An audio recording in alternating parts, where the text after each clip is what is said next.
वैसे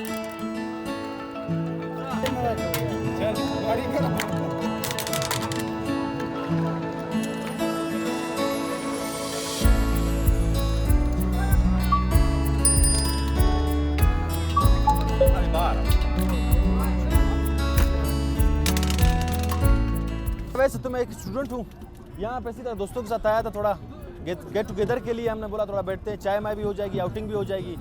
रमज़ान का महीना है, जैसा कि आप सब जानते हो कि यहाँ पर रात को हम शहरी तक सारे घर में बैठ के बोर होते हैं। हम नौजवान, खासतौन जो नौजवान तबका है, ये घर में बैठ के बोर होता है, तो हम लोग निकल जाते हैं रात को कई मुख्तलिफ होटल पे लूडो खेलने के लिए। कोई कुछ करता है, कोई हम लोग इधर बैठे हैं लूडो खेलने के लिए, टाइम भी पास हो जाता है। शहरी तक हम लोग बैठे होते हैं, शहरी पे फिर हम लोग यहाँ पे बस शहरी मेरी करके डायरेक्ट घरों की तरफ रवानगी डालते हैं। ये तकरीबन हो रहा है मुझे 7-8 साल हो रहे हैं, मैं इधर रातों को बाहर निकलता हूँ। उससे पहले घर वाले नहीं छोड़ते थे। तो बाकी ये कि एक रिलैक्स करता है, माइंड को रिफ्रेश करता है कि इस सारे दिन का जो हम रोज़ा होता है, किसी से बहसबाजी हो जाती है तो हल्की सी बात पे गुस्सा आता है, तो रात को यहाँ पे निकल के हम माइंड थोड़ा रिलैक्स करते हैं ताकि हम लोग थोड़ा रोज़ा अच्छा से गुजार। असल में जो है लूडो एक माइंड गेम है, ठीक है। कुछ लोग इसे कहते हैं कि लक पे डिपेंड करते हैं, लेकिन ये सिर्फ एक माइंड गेम है। ये दोस्तों को करीब लाती है।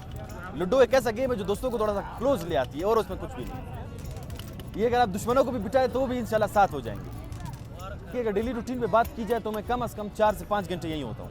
रात को सेरी कर अफ्तारी करके 8-9 बजे घर से निकल जाते हैं, 2 और 3 बजे तक हम लोग यहीं पर होते हैं, राइट, ठीक है। कुछ होते हैं वो बिल्कुल ज़्यादतियात पे फिर चले जाते हैं, उससे गुरेज करें। मेरा तो यही मशवरा है कि गुरेज करें जितना हो सके, दोस्ती यारी में फ्रेंडली खेलें, फ्रेंडली मैचेस खेलें। रमज़ान का महीना देके